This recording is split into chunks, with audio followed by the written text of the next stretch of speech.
चले question number 1 की बात करते हैं। ठीक है, क्वेश्चन नंबर 1 क्या लिखा है? नटराज लिमिटेड है एन अनलिस्टेड कंपनी। एक कंपनी नटराज लिमिटेड और कौन से नॉन एनबीएफसी, मतलब ना तो एनबीएफसी ना एचएफसी, याद है, अनलिस्टेड है, अदर देन एनबीएफसी एचएफसी है, डीआरए दोनों बनेंगे।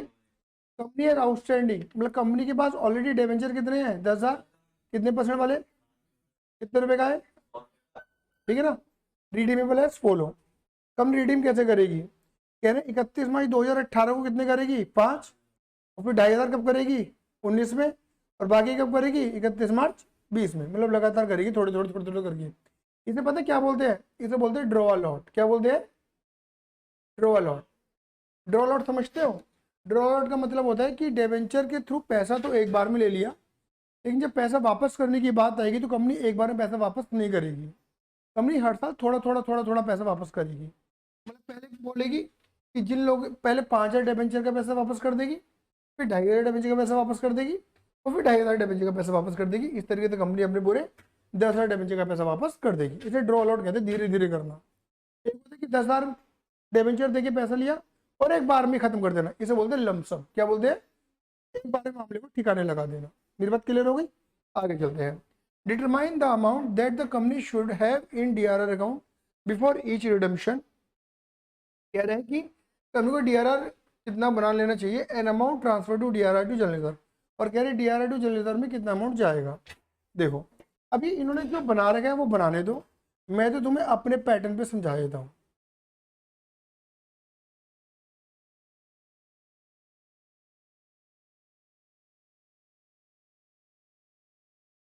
देखो दीदी,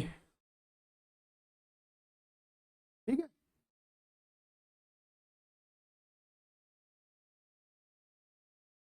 ये मैं शेयर कर दूंगा तुम सबके साथ। ये इलस्ट्रेशन नंबर 1 है। क्लियर है? चल, चालू करते हैं। देखो, मान लो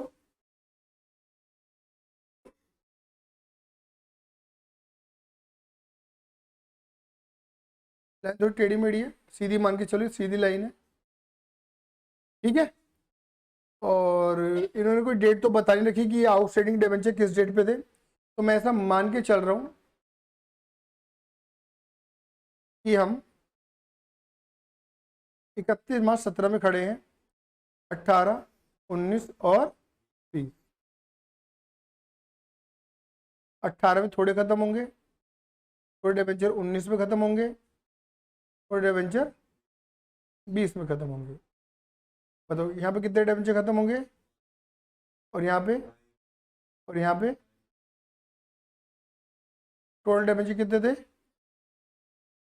कितने परसेंट वाले? एक डिबेंचर की फेस वैल्यू कितनी थी? सही बात ही नहीं है। तो मैंने, अब ऑब्वियस बात है, आपके पास 10,000 डिबेंचर है, तो बट ऑफ कोर्स आपको डीआरआर कितना बनाना चाहिए मिनिमम फेस वैल्यू का? 10, एक डिबेंचर की फेस वैल्यू 100 है, तो 10,000 की 10 लाख का 10% कितना? 1 लाख। अरे बोलो हाँ ये ना, 1 लाख का डीआरआर आपको बनाना चाहिए। बोलो हाँ ये ना। फिर देखो, जैसे तुम डिबेंचर खत्म करोगे, बोलो हाँ ये ना, तो आपको जैसे थोड़ा थोड़ा करके खत्म करोगे, थोड़ा थोड़ा करके कहाँ डाल देना? जर्नल रिजर्व में, थोड़ा थोड़ा करके। तो ऑब्वियस बात है, बताओ 1 लाख का डीआरआर बनाया है कितने डिबेंचर पे? तो 5,000 रुपये कितना होगा? सही बात ही नहीं है। बोलो हाँ ये ना। तो आप पहले डीआरआर बनाओगे 1 लाख का, फिर इस डेट पे 50,000 खत्म कर दोगे, मतलब जनरल में डाल दोगे। फिर यहाँ पे, फिर यहाँ पे, जैसे क्लियर है? ठीक है, निकाला मैंने 25,000, सेम वही पैटर्न है। 1 लाख का बनाया है 10,000 पे, तो 2,500 पे कितना होगा? फिर 1 लाख पे बनाया है,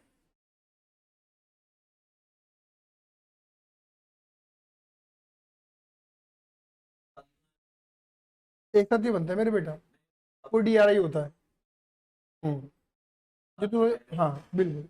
इन्होंने क्वेश्चन डीआरआई का नहीं पूछा मुझसे, इन्होंने क्वेश्चन मुझसे पूछा है DRR।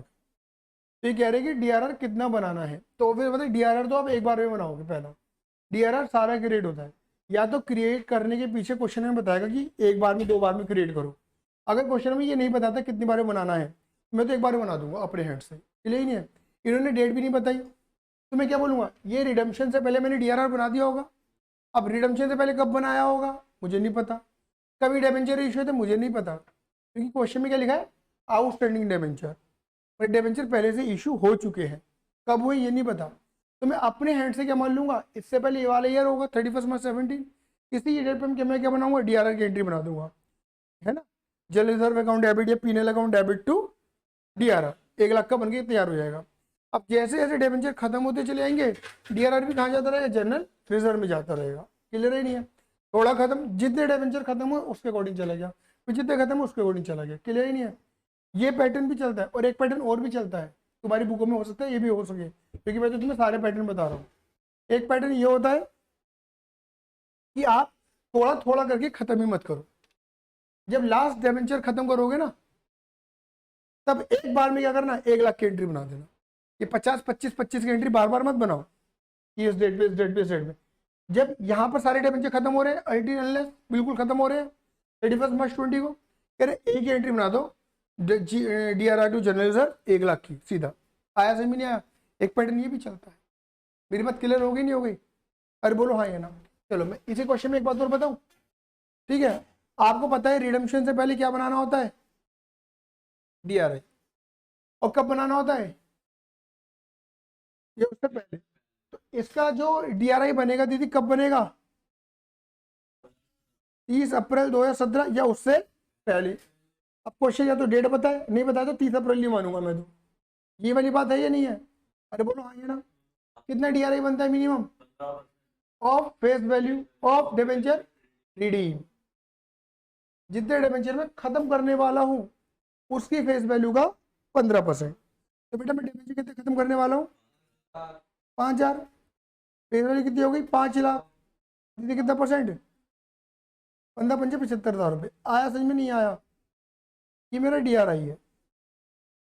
अरे मेरी बात क्लियर होगी, बहुत ध्यान से सुनना मेरी बातों को, क्या स्टिकी नोट बनाना, अगर नहीं बनाए हो तुमने 12th क्लास में ISC बोर्ड में, समझ गए। अच्छा, आपको मैंने जब जेएलएनटी सिखाई थी तो मैंने एक बात और बोली थी कि DRI क्यों करता हूँ मैं, कि जिससे मेरा पैसा बाहर ब्लॉक हो जाए, और जब मैं पैसा वापस करूंगा तो पैसा वापस करने के लिए मुझे पैसों की नीड है, तो मैं क्या करूंगा, DRI इन्वेस्टमेंट को बेच दूंगा और पैसा आ जाएगा मेरे पास, हाँ या ना। तो यानी कि रिडेम्पशन की एंट्री से पहले तो मुझे क्या करना चाहिए, DRI होल्ड कर देना चाहिए। अरे बोलो हाँ या ना। और जब तक क्वेश्चन कुछ नहीं बताएगा तो मैं क्या मानूंगा, 75 का DRI था, 75 में बेच ही दिया, ना प्रॉफिट हुआ ना, यही मान के चलना है, बिना नो लॉस नो प्रॉफिट बेचा है आया। अब बताओ हमारे पास DRI है या नहीं है, ये खत्म हो चुका है भाई, बनाया था और ये डिबेंचर का पैसा वापस करने से पहले DRI बेच दिया। मेरी बात क्लियर हो गई नहीं हो गई, अरे बोलो हाँ या ना। अब लेकिन आपको पता है कि आगे भी क्या करना है, रिडेम्पशन करना है, तो तुम क्या करोगे, 30 अप्रैल 2018 में अगेन क्या बनाओगे, DRI। इसके लिए, इसके देखो, इसके लिए तो ये बना, अरे बात क्लियर हो गई, और इसके लिए यहाँ बनेगा, अरे क्लियर है, कितना मेरे बच्चे, सही बात है दीदी, कितना है। और फिर यहाँ पे क्या कर दोगे, अगेन, बोलो हाँ या ना। फिर अगेन यहाँ पर क्या बनाओगे, इसके लिए, इसके लिए सेम अमाउंट आएगी, तो यहाँ पे क्या कर दोगे, ये बात डाइजेस्ट होती ही नहीं होती है, हाँ है ना, क्लियर हो रही है ना, कि इन्वेस्टमेंट ने DRI बनाया, बेच दिया, फिर बनाया, फिर बेच दिया, फिर बनाया, फिर बेच दिया, बोलो हाँ है ना। आपको पता है कानून में क्या लिखा हुआ है, rule 87B of companies act 14 में क्या लिखा हुआ है, जो मैंने आपको पढ़ा है पूरी प्रेजेंटेशन में, रूल 87B पढ़ा है मैंने पूरी प्रेजेंटेशन के अंदर, उसके अंदर ये लिखा हुआ है DRI मेंटेन करना, DRI मेंटेन करना है। क्या वर्ड यूज हो रहा है, अब लॉ की बारी क्या, तो तुम समझ ही रहे हो, लॉ तुम समझ रहे हो, लॉ के शब्दों से ही पूरी लॉ पलट जाती है, पता नहीं वाली बात तो तुम पढ़ भी रहे लॉ, बोलो हाँ ना। लॉ में मेंटेन करने की बात करी गई है, सोल्ड करने की बात ये तो अपना दिमाग लगाते हैं कि भाई डीआरआई कर क्यों रहे हैं, कॉमन सेंस लगा रहे हैं, हम वहां पर अपनी अकाउंटिंग डाल रहे हैं। भाई क्यों करें, क्योंकि पैसा बाहर ब्लॉक कर रहे हैं, जब पैसा वापस करने की बात आएगी तो पैसा बेचकर आ जाएगा, आए डीआरआई बेच के पैसा आ जाएगा, बोलो हाँ ये ना, ये तो है ना। तो क्वेश्चन में डीआरआई मेंटेन करने की बात करी गई है कि रिडम्पशन से पहले डीआरआई मेंटेन करो, बेचने की बात बेचते तो हम है और बेचना भी है, बोलो हाँ ये ना। अरे क्लियर है नहीं है।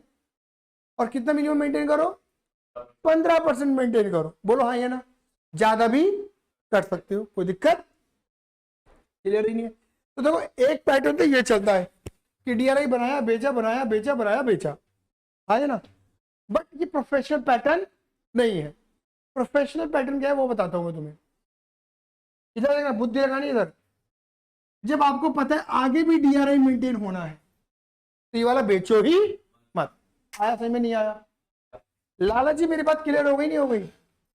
जल्दी बोलो हाँ या ना। डीआरआई बेचो, जब तुम्हें पता है आगे भी डीआरआई आने वाला है, डीआरआई बेचो ही मत। आया समझ में नहीं आया? तो डीआरआई एक बार क्रिएट हो गया, बेचा तो था ही नहीं और वो ऑलरेडी मेंटेन है, बोलो हाँ या ना। अब तुम्हें यहाँ पे दोबारा एंट्री बनाने की जरूरत नहीं है, लेकिन तुम्हारे मन में एक सवाल आएगा कि सर मेंटेन कितना करना है, इसके लिए मेंटेन करना था 75 कर दिया, लेकिन इस वाले रिडम्पशन के लिए मेंटेन कितना करना है, और मेंटेन कितना है 75,000। आया समझ में नहीं आया? बोलो हाँ या ना। तो वैसे ज्यादा मेंटेन कर सकते हो, कोई दिक्कत, लेकिन क्योंकि हमें किताबी ज्ञान, हम किताबी कीड़ा बन रहा है, तो किताबी कीड़े के अकॉर्डिंग 15% ही मेंटेन करोगे तुम। तो तुम क्या करोगे, यहाँ पे डीआरआई बेचोगे, कितना बेचोगे, आधा, और आधा मेंटेन हो जाएगा ऑटोमेटिक।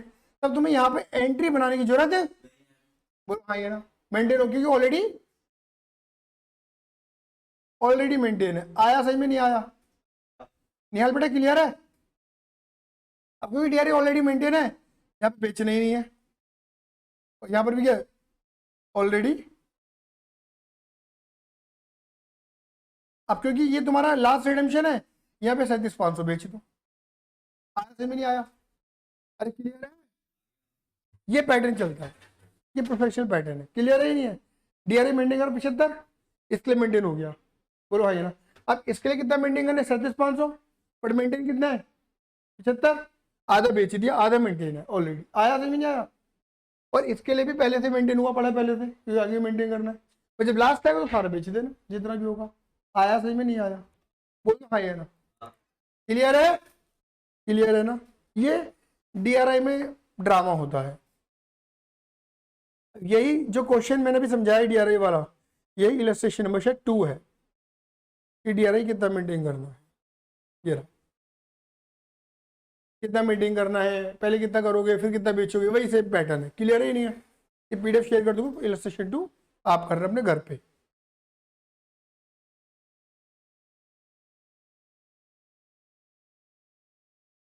आ जाओ इलस्ट्रेशन नंबर 3 पे आओ, क्या लिखा है इलस्ट्रेशन नंबर 3 पे, ठीक है। इलस्ट्रेशन नंबर 3 पे आ जाओ, ठीक है। पढ़ो जरा क्वेश्चन को एक बार।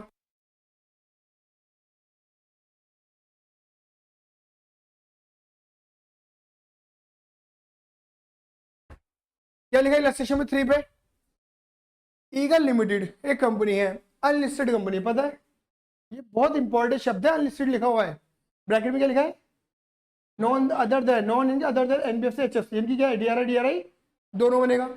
कंपनी के पास, कंपनी हैज लिखा है, मतलब पहले से इशू नहीं कर रही, कंपनी के पास पहले से डिबेंचर है, इशू हो चुके हैं, कब हुए थे मुझे नहीं पता, हुए होंगे। कितने डिबेंचर, 3,000, कितने परसेंट वाले, 10% वाले, है ना। कब, 31 मार्च 2016 डेट दे दी है, ठीक है। This debenture are due for redemption 31 March 17, अगले आने वाले साल में रिडेम्पशन होने वाला है, 31 मार्च 16 में डिबेंचर, अगले साल रिडेम्पशन करोगे। कंपनी के पास ऑलरेडी डीआरआर बना हुआ है, कितना, 10,000 का। क्लियर है ही नहीं है? चलो जी, you are required to pass journal entry to complete redemption of debenture, कह रहे भैया जर्नल एंट्री बना दे। पहला सवाल तुम बच्चों से पूछता हूं मैं, डीआरआर कितना बनना चाहिए, किसका, फेस वैल्यू ऑफ इशूड या आउटस्टैंडिंग, इशूड आउटस्टैंडिंग, कितने डिबेंचर इशूड है दीदी, फेस वैल्यू कितने, 3,000 की, 3 लाख, 3 लाख का कितना परसेंट, कितना बैठा, कितना डीआरआर बनना चाहिए? 30,000। बना हुआ कितना है? कितना बनाओगे? आया समझ में नहीं आया? पहली एंट्री तुम्हारी क्या बनेगी? डीआरआर बनाने की एंट्री। डीआरआर कब बनाओगे? रिडम्पशन तो होगा उससे पहले 31 मार्च 16 में बना देना। रिडम्पशन के टाइम पे नहीं बनेगा, 16 में बना देना। आया समझ में आया? डीआरआर बनाने की एंट्री, डीआरआर कहाँ से बनता है? ये तो फ्री रिजर्व से, जनरल रिजर्व से या statement of P and L. General reserve के बारे में कुछ बताया तो कहा था स्टेटमेंट ऑफ पीनल से। प्रॉफिट क्या होता है? क्रेडिट, कम मिलेगा कर दोगे डेबिट। तो statement of P and L account debit to DRR. बोलो हाँ या ना? 20-20 बन गया? बोलो हाँ या ना? या तो मेरी बात क्लियर हो गई? अब डीआरआर बना तो डीआरआई भी बनाओगे, क्योंकि क्या है? Unlisted company other than non NBFC और एचएफसी है। डीआरआई कितना बनाओगे? जितने डिबेंचर खत्म करने वाले हो, कितने खत्म करने वाले हो? पूरे 3 लाख के। 3 लाख का कितना परसेंट? कितना बेटा? 3 लाख का 15%, 45,000 का डीआरआई। अरे बोलो हाँ या ना? कब बनाओगे डीआरआई? 30 अप्रैल 2016 में, क्योंकि रिडम्पशन से पहले 31 मार्च 17 से पहले। बोलो हाँ या ना? एंट्री बनेगी DRI account debit to bank, investment आएगी और पैसा जाएगा। बोलो हाँ या ना? देख लो, DRI account debit to bank. आया सही में नहीं आया? बोलो हाँ या ना? तो डीआरआई डीआरआई दोनों मेंटेन हो गए। अब डेट आ चुकी है 31 मार्च 17। बोलो हाँ या ना? कर दो रिडीम। रिडम्पशन किस पे? पार पे, प्रीमियम पे? कुछ बोला तो? रिडम्पशन 2 तरीके से होता है। ये तो 100 के बदले 100 देंगे, 100 के बदले ज्यादा देंगे। क्वेश्चन कुछ बोला? क्या मानेंगे? पार। 100 के बदले 100 ही देंगे, तो डिबेंचर खत्म हो जाएंगे। डिबेंचर होती है लाइबिलिटी, लाइबिलिटी क्या होती है? क्रेडिट। खत्म नहीं कर देंगे डेबिट। कितना परसेंट डिबेंचर है? 10% debenture account debit to debenture holder. Amount 3 lakh. है ना? लेकिन रिडम्पशन से पहले एक चीज करनी है, क्या? डीआरआई। समझ गए? क्लियर है? आ जाओ। अब जब भी देखो, आप इन क्वेश्चनों में कंफ्यूज हो गए होगे। क्यों हो गए? ऐसा नहीं कि तुम्हें एंट्री नहीं आती होंगी, एंट्री तो तुम्हें आती होंगी, बट तुम एक आधा एंट्री भूल जाओ या ऊपर नीचे कर दो। तो मैंने बताया बच्चों, ये तुम्हें 12th के अंदर बताया था मैंने, प्रिपेयर टाइमलाइन। क्या बोला था मैंने? प्रिपेयर। भैया टाइमलाइन बना लो। बताओ, आप कहाँ खड़े हो? डेमेज कब खत्म हो रहे हैं? मेरी बात डाइजेस्ट हो गई? बताओ दीदी, यहाँ पे कितने डिबेंचर है हमारे पास? 3,000। 10% डिबेंचर, डिबेंचर कितने का है? तो टोटल फेस वैल्यू कितनी हो गई? इस डेट पे ऑलरेडी डीआरआर कितना दे रखा है? तो यहाँ पे क्या होगा? रिडम्पशन के बारे में कुछ नहीं बोला तो क्या मानेंगे? 100 के बदले,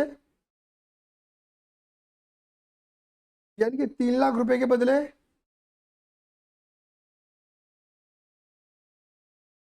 क्लियर? ये छोटी छोटी कैलकुलेशन कर देना यहाँ पर, ठीक है? फिर लेकिन यहाँ पे डीआरआर कितना बनना चाहिए? 3 लाख का 10% माइनस ऑलरेडी मेंटेन कितना? तो कितना मेंटेन करोगे? पहली एंट्री तुम्हें क्लियर हो गई होगी। फिर तुम्हें ये पता है कि रिडम्पशन से पहले क्या आएगा? यहाँ पे मुझे क्या बनाना है? डीआरआई कितना बनाऊंगा? जितने डिबेंचर खत्म होने वाले 3 लाख के, उनका कितना परसेंट? कितना बैठ गया? तो डीआरआई की एंट्री बनानी तुम्हें आती है, DRI account debit to bank. 2 entry clear हो गई। फिर यहाँ पे अब बीच में तो कुछ है नहीं ड्रामा, इंटरेस्ट इंटरेस्ट का ड्रामा बोला ही नहीं इन्होंने। क्या करोगे? रिडम्पशन से पहले क्या करोगे? DRI sold. बोलो हाँ ये ना? DRI sold. क्लियर है? कितनी बेचे थे डीआरआई? कुछ बोला नहीं है, तो 45,000 का डीआरआई कितने बेच दूं? मैं ही बेच दूं। अरे डन है। क्या बनाओगे रिडम्पशन की? 2 एंट्री बनती थी, due entry 10% debenture account debit to debenture holder, फिर debenture holder account debit to bank, वो बन गई पेमेंट एंट्री। अरे क्लियर है ये नहीं है? बोलो हाँ ये ना? अब बताओ, डीआरआई बनाया, खत्म कर दिया, डिबेंचर खत्म कर दिए, अब क्या बचेगा? डीआरआर को वहां डाल दो। आया समझ में नहीं आया? DRI account debit to general reserve. कितनी एंट्री बनी? 1 2 3 4 5 6। आया समझ में नहीं आया? देखो पता क्या है, तुम्हें ये बनाने में 1 से 2 मिनट तो लगेंगे, बट आने वाले 3 मिनटों में सारी एंट्रियां पेल दोगे। सोच के करोगे लगाओगे 10 मिनट, टाइमलाइन लगाकर करोगे तो लगाओगे 5 मिनट। लगा लो क्या हिसाब है। बड़े से बड़ा क्वेश्चन सॉल्व हो जाएगा आसानी से, क्योंकि तुम सारी चीजों को क्या कर दोगे, फिक्स कर दोगे कि मुझे ऐसे ऐसे चलना है। सीक्वेंस दिख रहा है, डेट दिख रही है, और क्या चाहिए हमें? ये तो चाहिए। यही मैंने पैटर्न सिखाया था पूरी प्रेजेंटेशन में, कि पहले डीआरआई बनाओ, फिर डीआरआई बनाओ, फिर डीआरआई सोल्व करो, फिर रिडेम्पशन की ड्यू। ड्यू की एंट्री दो होती है, पार वाली, प्रीमियम वाली, जो भी होगा। फिर payment entry, damage order to bank, बोलो है ना। एंड लास्ट डीआरआई को खत्म होनी है। इसमें बीच में कौन सा तड़का आ सकता है? सिर्फ इंटरेस्ट का तड़का। कौन सा तड़का? डैमेज इंटरेस्ट की एंट्री बीच में आप पढ़ सकते हैं, बाकी नहीं है। बोलो हाँ या ना। अरे क्लियर है सर? अब मान लो अगर कुछ में इंटरेस्ट पूछ लेता, बोल देता, इंटरेस्ट में मैंने 3 एंट्री बताई थी तुम्हें, ड्यू पे ट्रांसफर, याद है या नहीं है? वो 3 एंट्री ऐड ऑन कर देना। ड्यू पे सर कब करनी है वो तो बता दूं यहाँ पर। तो ये देखो, हम ये मान के चल रहे हैं कि 31 मार्च 16 का इंटरेस्ट दे चुके हैं, एक साल बाद तो इंटरेस्ट देंगे, तो यहाँ पर इंटरेस्ट की एंट्री ऐड कर देना बस, अगर क्वेश्चन में स्पेसिफाइड हो तो। बोलो हाँ या ना। क्लियर है? बोलो हाँ या ना। ड्यू पे एंट्री लगा देना चाहिए।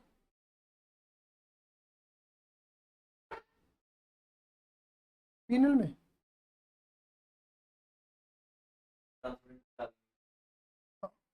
अगर होता है तो। क्लियर है? ये एंसिलरीज एंट्री है, मतलब एक्स्ट्रा एंट्री है, वो ये मेन एंट्री में नहीं आता हमारी। क्लियर हो गई?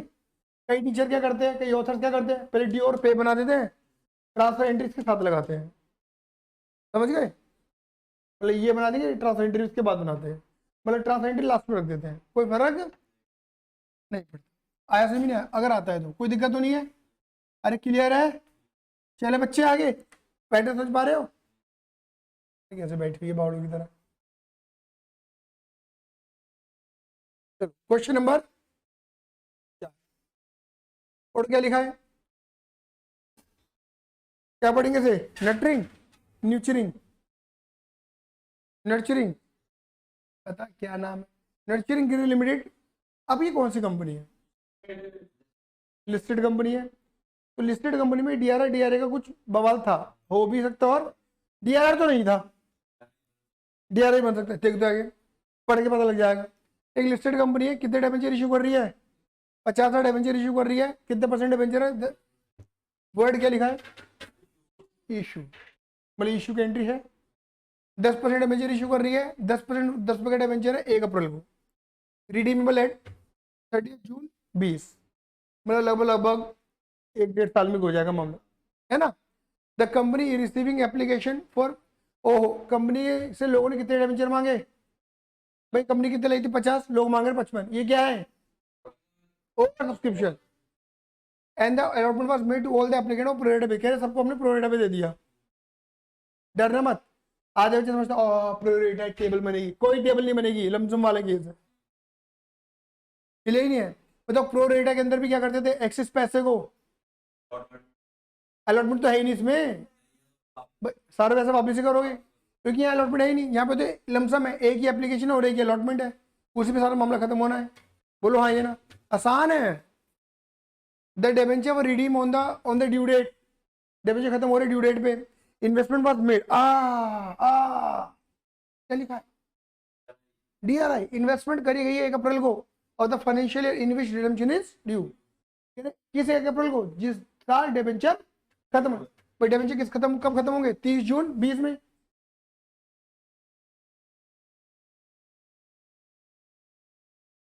हाँ बोल,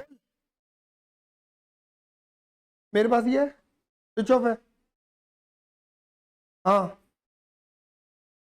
हाँ, लो आंटी।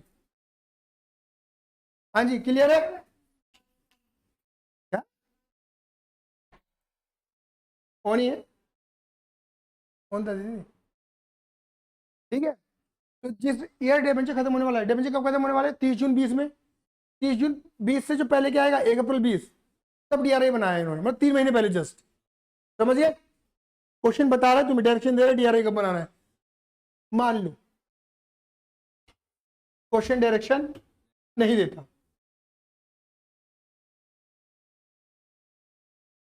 तब तुम 30 अप्रैल डाल देना, बोलो हाँ ये ना। और तुम पता 30 अप्रैल 2019 भी डाल सकते हो, कोई दिक्कत नहीं है, ये भी ध्यान रखना। कई कई चीजें ये भी ऐसी भी मिलेंगी तुम्हें, बट क्योंकि हम एक काम करते हैं, रूल लगाते हैं, हम रूल लगाते हैं, ठीक है। जो हमने पढ़ा था 1870 रूल पढ़ा था, ठीक है, आराम से पढ़ते हैं। हमने क्या डेट पढ़ी थी डीआरआई की, कि डीआरआई बनाएंगे minimum 15% of face value of debenture redeem, पढ़ा था इतना, by the end of 31 March of next year, comma, on or before 30 April of current year. ये बोला था नहीं बोला था हमने, मतलब जो डिबेंचर अगले साल की 31 मार्च तक खत्म होने वाले हैं, उनकी फेस वैल्यू का 15% डीआरआई बना दो इस साल की 30 अप्रैल या उससे पहले। लेकिन क्या अगले साल की 31 मार्च तक, देखो डिबेंचर कब इश्यू करा तुमने, और 31 मार्च 20 तक क्या कोई डिबेंचर खत्म हो रहे हैं, 31 मार्च 20 तक हो रहे हैं खत्म, डिबेंचर तो खत्म कब हो रहे हैं, 31 मार्च के बाद, कब हो रहे हैं, 30 जून 2020 में हो रहे, बोलो हाँ ये ना। अब 30 जून 2020 में कौन सी डेट लगेगी, 30 अप्रैल 2020 लगेगी। आया समझ में नहीं आया, अगर मैं किताबी ज्ञान की बात करूं तो, समझ ना, अगर मैं रूल को लगाऊं तो सही बात ही नहीं है। तो अगर क्वेश्चन में नहीं लिखा होता ना, तब मैं 30 अप्रैल को बनाता, बोलो हाँ ये ना, क्वेश्चन ने डेट दे दी 1 अप्रैल, तो 1 अप्रैल लगाऊंगा। आया समझ में नहीं आया, क्योंकि ये तो ऑन या बिफोर दोनों चलता है। आया समझ में नहीं आया, बढ़िया। पास necessary general entry regarding issue, ठीक है, रिडेम्पशन, ठीक है, assuming that interest was payable on damage on 31 March. Oh my God, क्या बनेगा, इंटरेस्ट का तड़का भी लग गया। अब बहुत कुछ हो गया ना, है ना। अब जब क्वेश्चन पढ़ते हैं तो पता तो क्या क्या करना है, इशू भी करना है, रिडेम्पशन भी करना है, डीआरआई भी करना है, इंटरेस्ट भी लगाना है, बहुत कुछ है, बट सब कुछ होच पोच हो जाएगा। तो बेटर ऑप्शन क्या है, टाइम, समझ गए।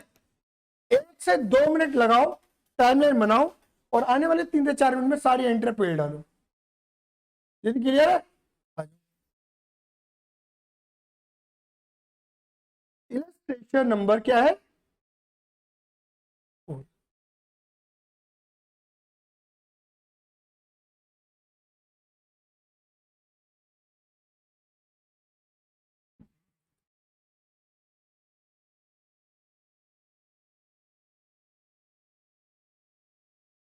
मतलब डिबेंचर कब इशू करे मैंने, 1 अप्रैल 19, और ईयर एंड कब हो रहा है, 31 मार्च 20,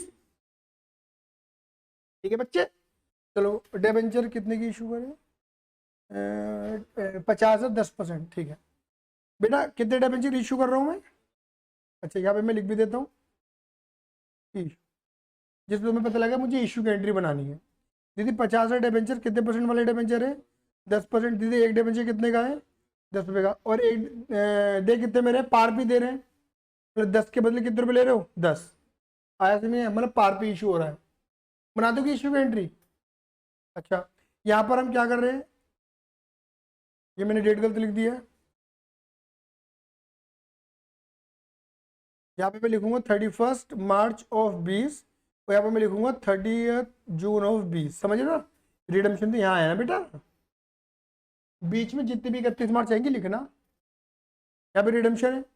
अरे बोलो हाँ ये ना, रिडम्पशन के बारे में कुछ बोला तो है नहीं, पार प्रीमियम तो क्या मानोगे, पार, मतलब क्या दीदी 10 के बदले कितने दे रहे हैं, 10, इनकी डिबेंचर है कितने के, कितने दे रहे, 5 लाख के बदले, ओ दीदी क्लियर है, बोलो आइए ना, है ना। चलो अब इन्होंने डीआरआर तो बनेगा नहीं क्योंकि लिस्टेड कंपनी, ये वाली बात तो आपको डाइजेस्ट हो ही गई होगी, कभी गलती से भी डीआरआर तुम बना दो, इशू की एंट्री तो यहाँ बनाओगे, रिडम्पशन की एंट्री यहाँ बनाओगे।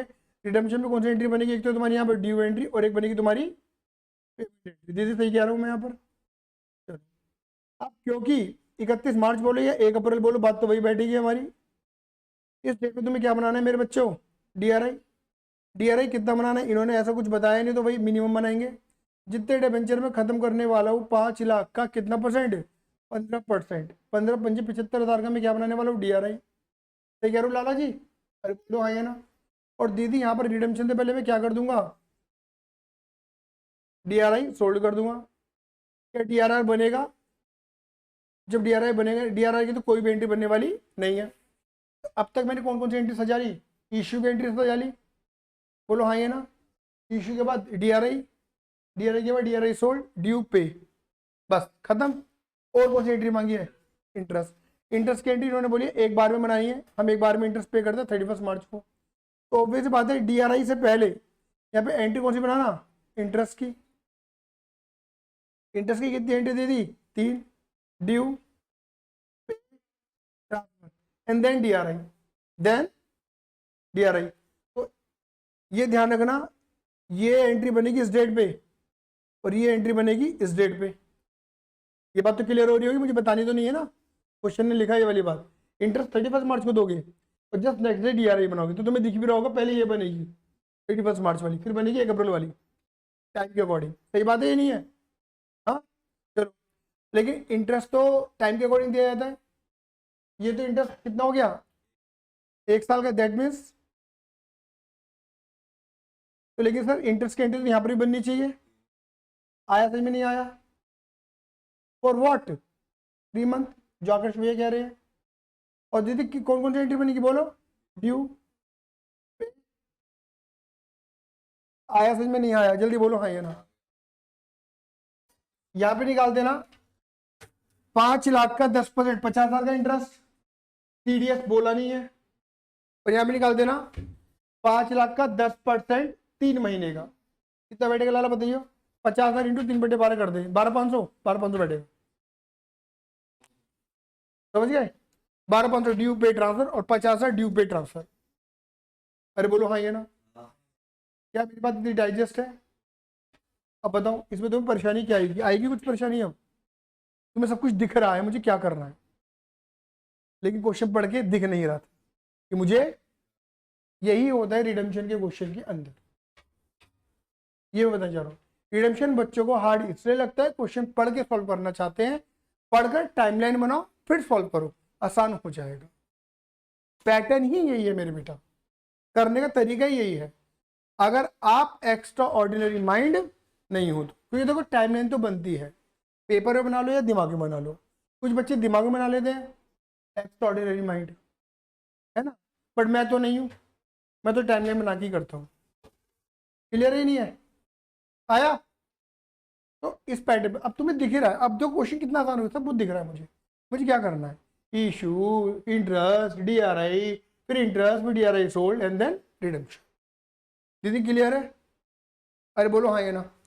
अब देखो मैं यहाँ पे ना एक काम करता हूँ, एंट्री क्लियर है या नहीं पहले बताओ डीआरआई वगैरह की।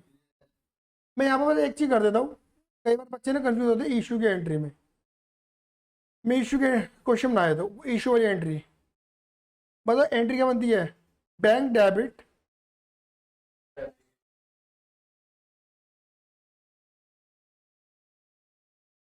यहाँ पे लोगों ने एक चीज लिख लेना यहाँ पर इंड में, लोगों ने कितने डिबेंचर मांगे थे? तो पैसा 55 के अकॉर्डिंग आया होगा मेरे पास, गलत तो नहीं कह रहा दीदी? कितना हो गया? 550, 550। दूसरी एंट्री क्या बनेगी? Debenture application and allotment account debit to 10% debenture. अब इधर देखो, पैसा तो आया था 5,50,000, बट हमने तो प्रोरेटा बेसिस पे कितने डिबेंचर दिए? खाली 50,000, मतलब 5 लाख रुपए के डिबेंचर दिए, बाकी तो पैसा एक्सेस था ना। अरे बोलो, उसमें कहीं अलॉटमेंट तो है ही नहीं इसमें जो एडजस्ट करूँ। 50,000 क्या कर दूंगा? रिफंड। एक चीज हमेशा ध्यान रखना, अगर यहाँ क्वेश्चन बोल देता रिडेम्पशन एट प्रीमियम, 10 के बदले 11 रुपए देंगे, तो ज्यादा दे रहे भविष्य में पैसा, इसके अकॉर्डिंग ये तो भविष्य है ना, और भविष्य में आने वाले लॉस क्या करते थे, रिकॉर्ड करते थे। क्या करते थे यहाँ पर, loss on issue of debenture debit, तो प्रीमियम रिडेम्पशन डिबेंचर क्रेडिट 50,000 कर देते अगर रिडेम्पशन एट प्रीमियम होता, भूति डेंस चुड़ैल होती। समझ पा रहे हो मेरी बात? अरे बोलो हाँ या ना, बस ये तड़का और लगा देते। अरे क्लियर है, बहुत बढ़िया। एक और कर लें, चलो कोई बात नहीं, आखिरी क्वेश्चन है, ठीक है। क्या लिखा है, बैंक ऑफ इंडिया लिमिटेड है आउटस्टैंडिंग, दीदी क्या वर्ड आ रहा है, 10% डिबेंचर, बैंक ऑफ इंडिया लिखा है, ये कौन सी कंपनी है, ये बैंकिंग कंपनी है, फाइनेंशियल इंस्टीट्यूशंस है, इनके लिए डीआरआई की नीड नहीं होती, बनता ही नहीं कुछ, है ना। 1 लाख डिबेंचर है, 10% वाले डिबेंचर 10 रुपए का एक है, इशू करे कब इन्होंने, रिडेम्पशन कब कर रहे हैं, एंट्री बनानी खाली किसकी, इशू की नहीं मांगी, इशू की बनाना भी मत, मांगी भी नहीं क्योंकि क्या वर्ड आ रहा है, इशूड होता तो वो इशू की एंट्री मांग लेता, ये तो इशू हो चुके, अब तो रिडेम्पशन बनानी है। नो डी, यहाँ पे तो मुझे टाइम लेने की भी जरूरत है, क्योंकि ना तो डीआरआर बनाना ना डीआरआई बनाना, ना डीआरआई ट्रांसफर ना डीआरआई सोल्ड, और इंटरेस्ट की बोल देता तो चलो फिर मैं भी टाइमलाइन बना लेता, वो भी नहीं करना। तो ड्यू एंड पे देख लो, 10% डैमेज होल्डर और डैमेज होल्डर का डेबिट टू बैंक, खत्म कहानी। आया समझ में नहीं आया, अरे क्लियर है। चलिए धन्यवाद, डेटा बाय, सी लव, जय हिंद जय भारत। आने वाली क्लास के अंदर पूरे चैप्टर को खत्म करेंगे।